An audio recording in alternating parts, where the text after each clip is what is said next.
प्यारे बच्चों नमस्कार। आज हम पढ़ेंगे कक्षा 10 का गणित। और कल हमने कुछ एग्जाम्पल किए थे और थोड़े एग्जाम्पल आज कर लेते हैं और फिर हम चलेंगे सीधे एक्सरसाइज पर। एक एग्जाम्पल है, दर्शाइए, लिख देता हूँ, दर्शाइए कि प्रत्येक धनात्मक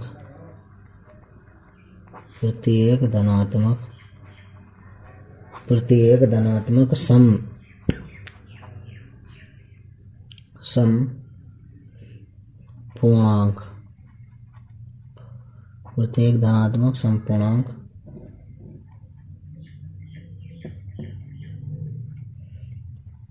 टू क्यू के रूप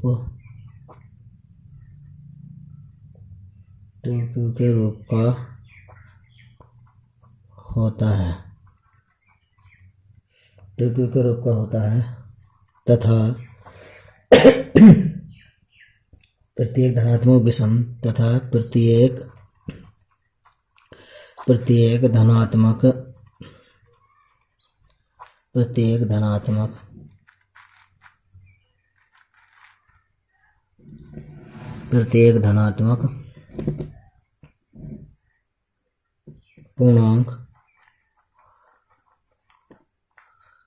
धनात्मक पूर्णांक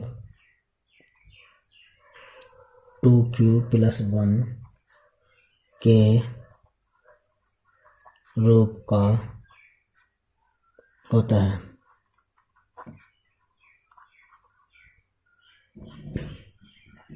ठीक है, अब हम इसका कर लेते हैं हल, सॉल्यूशन।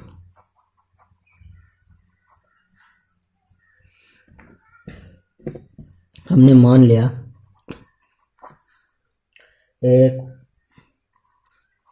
ए जो है एक धन पूर्णांक है,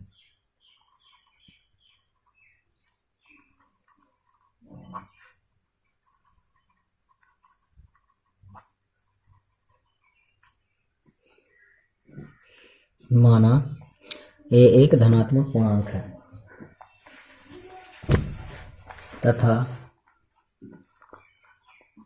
तथा b बराबर 2। तो यूक्लिड विभाजन प्रमेय से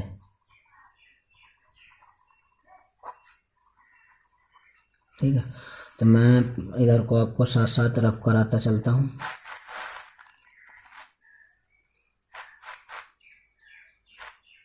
ठीक, तो मैंने क्या ए धनात्मक पूर्णांक माना, तो ये क्या भाज्य और b बराबर 2 माना। 2 से मैं जब a को भाग दे रहा, मान लिया q जो हमारा भागफल आता है और शेषफल r बचता है। ठीक, शेषफल r बचता है।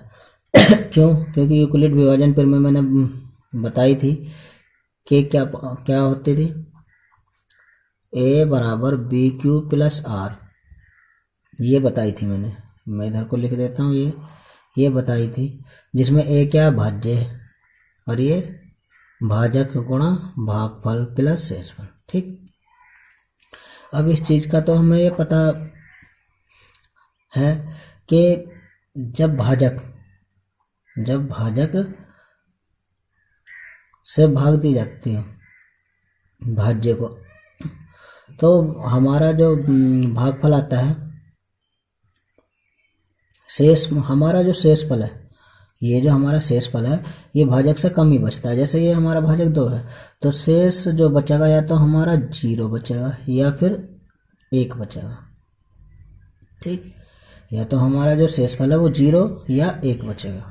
ठीक, तो यूक्लिड विभाजन प्रमेय से क्या लिख सकते हैं फिर हम, भाज्य बराबर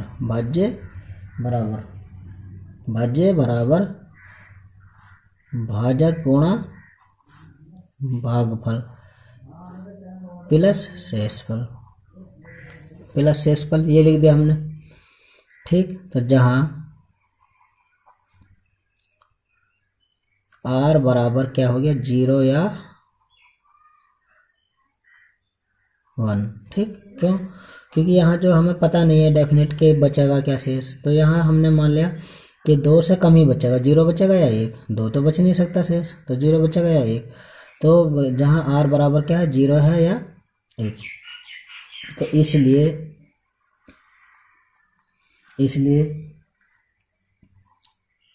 ए के संभव मान क्या हो सकते हैं हमारे, तो देखो ए के संभव मान हो सकते हैं हमारे, यदि हमने आर बराबर 0 लिया तो संभव मान क्या हो गया हमारा, 2q। ठीक, यदि हम आर बराबर 1 लेते तो हमारा दूसरा संभव मान क्या हो जाएगा, 2q प्लस 1।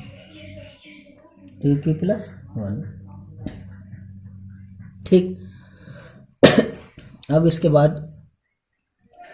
बाद क्या है, यदि a बराबर 2q,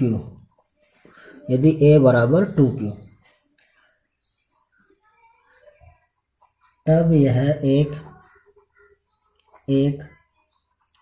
सम संख्या होगी,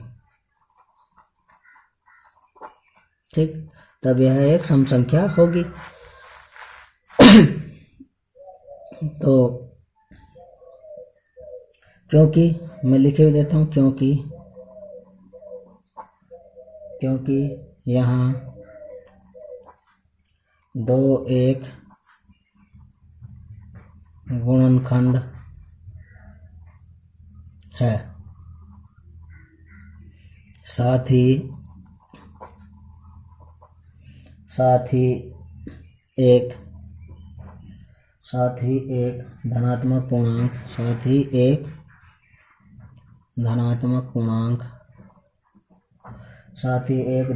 पूर्णांक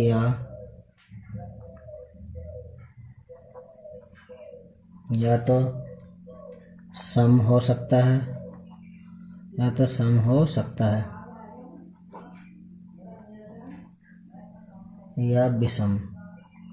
विषम हो सकता है। तो इसलिए कोई भी धनात्मक विषम पूर्णांक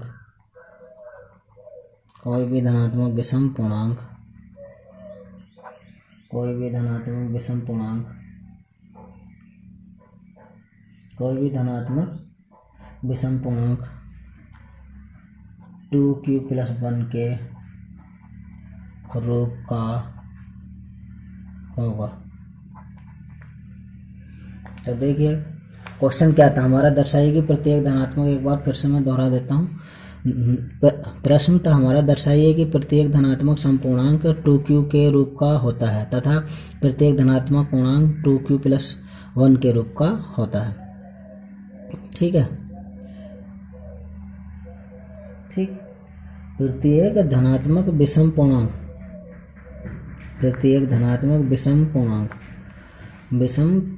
2q प्लस 1 के रूप का होता है। मैं क्वेश्चन एक बार दिखा देता हूँ आपको, ये देखिए, दर्शाइए कि प्रत्येक धनात्मक समपूर्णांक 2q के रूप का होता है तथा प्रत्येक धनात्मक विषम पूर्णांक 2q प्लस 1 के रूप का होता है। तो मान लिया हमने कि a एक धनात्मक पूर्णांक तथा b बराबर 2 है। तो अब हमने b बराबर 2 माना, तो अब भाज्य हमारा a, मान लिया भाज्य a है, तो 2 से भाग देंगे तो भागफल हमारा मान लिया q आता है और शेषफल हमारा 0 या 1 बचता है। तो तब यूक्लिड विभाजन फिर में क्या कहता है कि भाज्य बराबर भाजक गुणा भागफल प्लस शेषफल। तो जहाँ हमने ये बना दी कंडीशन, अब जहाँ r बराबर 0 या 1, तो a के संभव मान क्या हो जाएंगे फिर 2q तथा 2q प्लस 1। यदि a बराबर 2q है तब यह एक सम संख्या होगी, क्योंकि यहाँ 2 एक गुणनखंड है।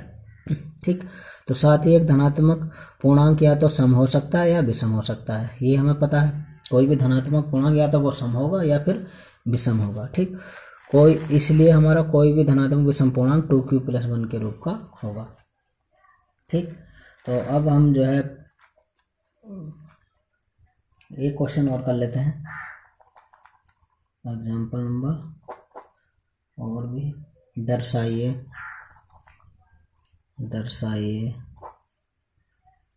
कि एक धनात्मक विषम पूर्णांक धनात्मक विषम पूर्णांक 4q+1 या 4q+3 के रूप का होता है,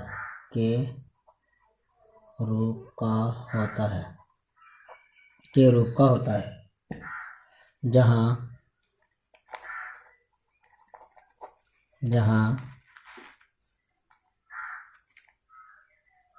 q एक पूर्णांक है, ठीक है। अभी हमने ये पहले पढ़ ही चुके हैं, मैंने पहले भी एग्जाम्पल में सही से बता दिया है, फिर भी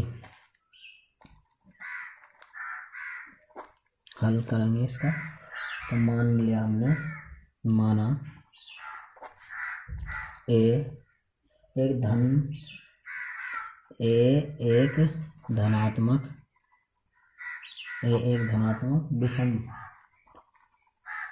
विषम पूर्णांक है तथा b बराबर 4 मान लिया हमने। ठीक, तो अब यूक्लिड विभाजन प्रमेय से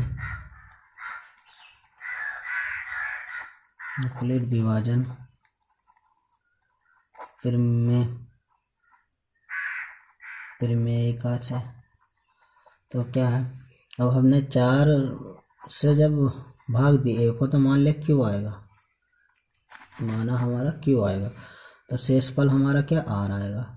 तो अब 4 जब हमारा भाजक है, तो हमारा जो शेषफल बचेगा 0 या 1 या 2 या 3।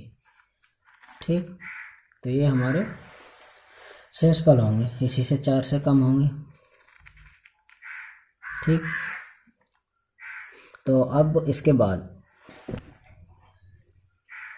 अब जब यूक्लिड विभाजन प्रमेय का ले, तो हमारा क्या होगा, भाज्य बराबर भाजक गुणा भागफल प्लस शेषफल, जहाँ अगर शेषफल जहाँ r बराबर हमारा क्या 0 से 1 2 3, भाजक 4 है, तो इसलिए हमारा शेषफल 0 1 2 3 होंगे।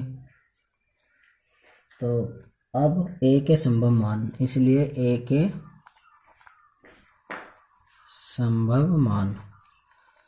संभव मान क्या होंगे,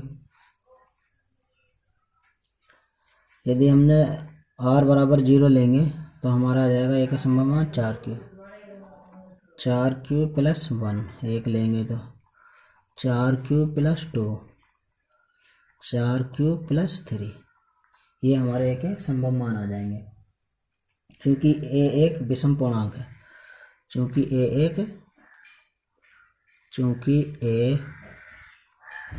एक विषम पूर्णांक है, ठीक, तो इसलिए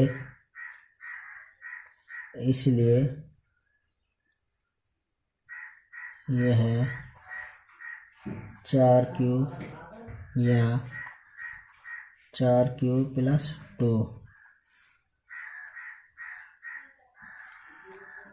के रूप का नहीं हो सकता, क्योंकि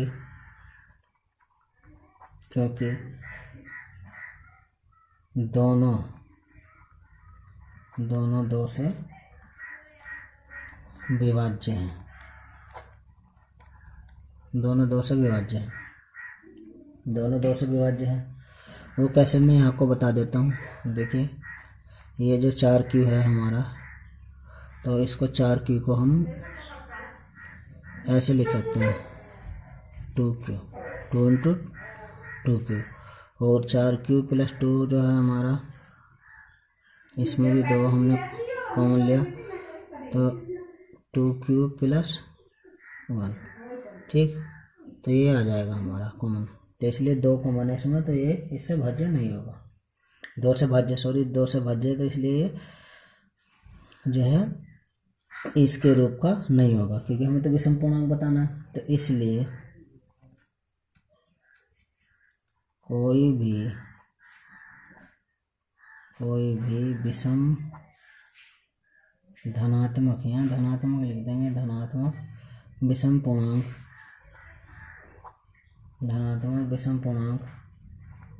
4q प्लस 1 या 4q प्लस 3 के रूप का